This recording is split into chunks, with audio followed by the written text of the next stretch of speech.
आणि त्यामुळे ही प्रक्रिया आहे ती मागील तासाभरापासून अधिकच वेगाने सुरू आहे। दुसरीकडे लोकभवनात देखील हालचाली आहेत शपथविधीसाठीच्या, त्या देखील सुरू झालेल्या आहेत।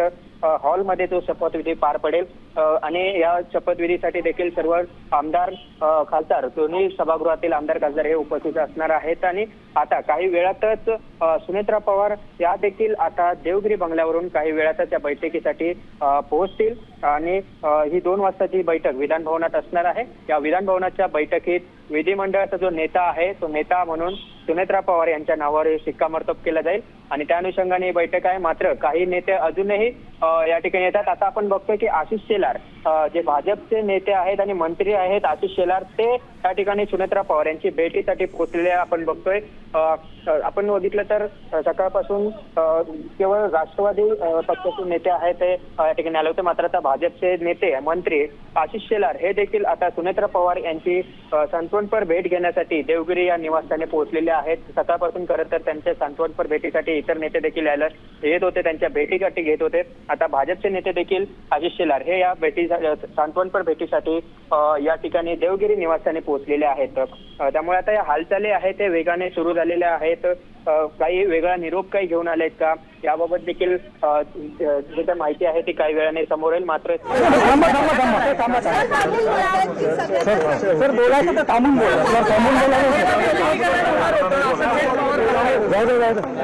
अनेक आमदार आहेत विधानसभेचे विधान परिषदेचे, ते देखील काही वेळापूर्वीच विधान भवनात बैठकीसाठी पोहोचलेले आहेत आणि त्यामुळे आता 2 वाजताची जी बैठक असणार आहे या बैठकीत सुनेत्रा पवार यांच्या नावावर शिक्कामोर्तब केला जाईल आणि तत्पूर्वी त्यांचा राजीनामा देखील हा उपराष्ट्रपती म्हणजे राज्यसभेचे जे सभापती असतात त्यांच्याकडे हा राजीनामा सोपवला जाणार आहे। खरं तर सुनेत्रा पवार यांचा कार्यकाळ हा 2028 पर्यंतचा आहे आणि त्या अनुषंगाने त्यांच्या राज्यसभेची जी जागा खाली होईल त्या ठिकाणी पार्थ पवार यांनी क्लेम केल्याचं देखील माहिती मिळते। त्यांनी अशाच त्याची इच्छा आहे ती देखील त्यांनी पक्षाच्या वरिष्ठ नेत्यांकडे व्यक्त केल्याची देखील माहिती आहे। त्यामुळे या अनेक प्रक्रिया आहेत, या प्रक्रियांना आता जो वेग आलेला आहे।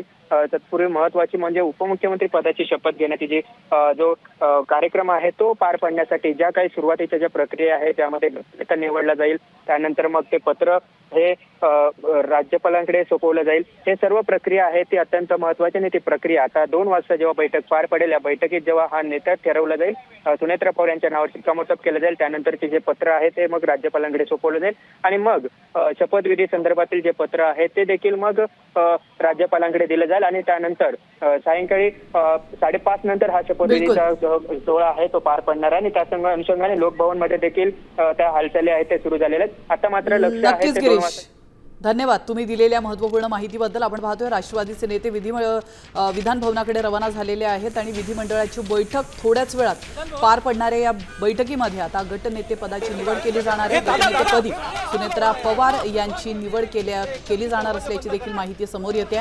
दरम्यान अनेक चर्चा या ठिकाणी रंगलेल्या आहेत। अजित पवार यांच्या मृत्यूला आता 3 दिवस झालेले आहेत आणि लगेचच अजित पवार गटामध्ये राजकीय खलबतं देखील सुरू झाली आहेत। त्या पार्श्वभूमीवर आज संध्याकाळी उपमुख्यमंत्रीपदी सुनेत्रा पवार या शपथ घेणार आहेत।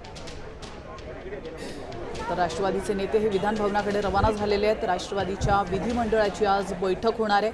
अवघ्या 35 ते 40 मिनिटांमध्ये ही बैठक सुरू होईल आणि या बैठकीमध्ये अनेक महत्त्वाच्या बाबींवर चर्चा केली जाईल।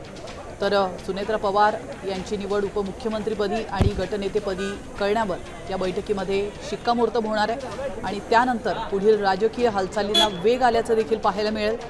विधानसभेमध्ये राष्ट्रवादीच्या विधिमंडळाची बैठक होते आणि या बैठकीमध्ये नेमकं काय चर्चिलं जातं, कशा पद्धतीने आता राजकीय बाबींना वेग येतो हे पाहणं महत्त्वाचं असणार आहे।